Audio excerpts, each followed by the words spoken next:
Welcome. I am Darth Vadad. Join me as I remember things I loved when I was younger and still love today. In December 1979, Star Trek the Motion Picture boldly went where Kirk, Spock, Bones, and the rest of the crew had never gone before: the big screen. Though there were many failed attempts at a script for the first Star Trek movie, the story ultimately chosen was by Alan Dean Foster, who had written several books based on the animated Star Trek television series. Harold Livingston wrote the screenplay, and Star Trek creator Gene Roddenberry wrote the film novelization.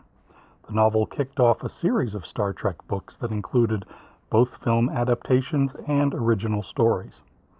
I talked about Star Trek books in another video if you want to learn more. Directed by Robert Wise, the film's production was plagued with problems and delays.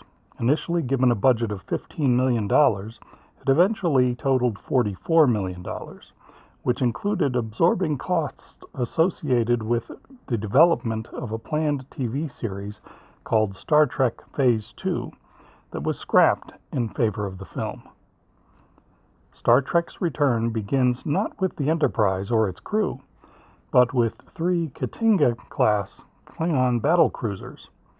They encounter an immense cloud of energy that destroys their ships with huge balls of plasma. A Federation outpost monitoring the fight would eventually also be destroyed by the alien entity on its way toward Earth. The first member of the old Star Trek main cast we see is Spock, who is about to receive recognition for achieving Kolinar, the total purging of emotion from his mind. The ceremony is interrupted when Spock telepathically senses the alien entity. On Earth, we finally meet Admiral Kirk, who bullies his way into being given back command of the newly refitted Enterprise, which he has not captained in 2.5 years. The ship is being rushed back into service because it is the only Starfleet vessel capable of intercepting the alien entity before it reaches Earth. A problem with the ship's transporters forces Kirk to take a shuttle ride from the space dock, piloted by Chief Engineer Montgomery Scott. Their long ride over is more like a guided tour of the new ship's exterior, giving Kirk the chance to soak it all in despite his demands to have the Enterprise ready 8 hours ahead of schedule. Once aboard, Kirk goes to the bridge to find most of his old crew, including Uhura, Sulu, and Chekhov. After the brief reunion, Kirk goes to find Captain Willard Decker. The two immediately butt heads as Kirk bluntly informs Decker he is being temporarily demoted to executive officer. The Enterprise is clearly not ready for its mission, as evidenced by a horrific transporter malfunction that kills the ship's science officer and navigator. Decker is forced to take on the role of science officer since no suitable replacement is available. They do get a new navigator, Lieutenant Ilea, a Deltan who apparently had a past relationship with Decker. Dr. McCoy arrives in a huff, having been drafted back into service with Starfleet at Kirk's insistence. Further problems plague the crew, culminating in a warp engine malfunction that nearly destroys the ship. Decker's superior knowledge of the refitted ship saves them, but puts him in the hot water with Kirk.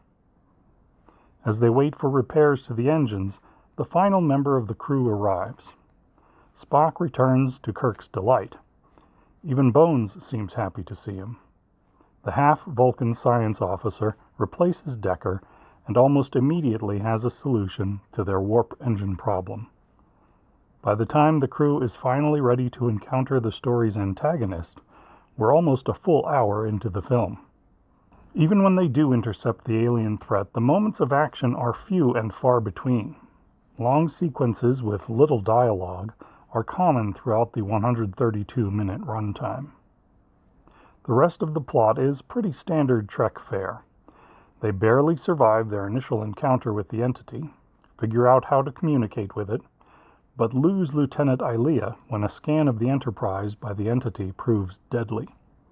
She reappears as an advanced machine copy of the dead navigator, now acting as mouthpiece for what she calls V'ger. It seeks its creator on Earth, but has little regard for the carbon-based life forms infesting the Enterprise. It turns out the entity is an advanced artificial intelligence, but at its core is a long-lost NASA probe, the fictional Voyager 6. Its curiosity and stubbornness leads the crew to think of it as an incredibly powerful and destructive child. To prevent V'ger from destroying the Earth, when its creator fails to respond, Kirk, Spock, Bones, and Decker try to reason with it. The probe sabotages itself when they try to transmit the code that will end its data collection mission. Instead, Decker offers himself up to join with V'ger as a representative of the human beings who created it. In the end, the Earth is saved, Decker and Ilia are listed as missing, and Kirk is back where he wanted to be all along, on the bridge of the Enterprise. What I realized upon rewatching the film is that despite its problems with pacing, inexplicable moments when Bones repeatedly shows up on the bridge only to quietly leave again and again, and the long setup for Kirk and Decker's rivalry, is that it is still a very Star Trek kind of story. Modern Trek films and television series give audiences more action, but at its core, Star Trek is about struggles between logic and emotion, curiosity and caution, doing what's right for others and satisfying one's own selfish interests. Kirk takes advantage of a dire situation to get back the things he wants the most, his ship and crew. Decker gives up what he thought he wanted to save his crew and home planet. Spock is forced to recognize that logic can't solve everything. That's one of the best parts about Star Trek, no matter the captain or crew. Exploration and encountering new and wondrous things in the universe may be their mission, but what they find usually serves to help them grow as people and recognize their personal needs are often outweighed by the greater good. If nothing else, Star Trek the Motion Picture shows there is more than one way to make a science fiction story. But the best ones are always about characters we can't get enough of. If you enjoyed this trip down memory lane, tap the like button and subscribe for more Darth Vadad videos, or consider joining my Patreon page at www.patreon.com/DarthVadad. Thanks for watching, and have a great day.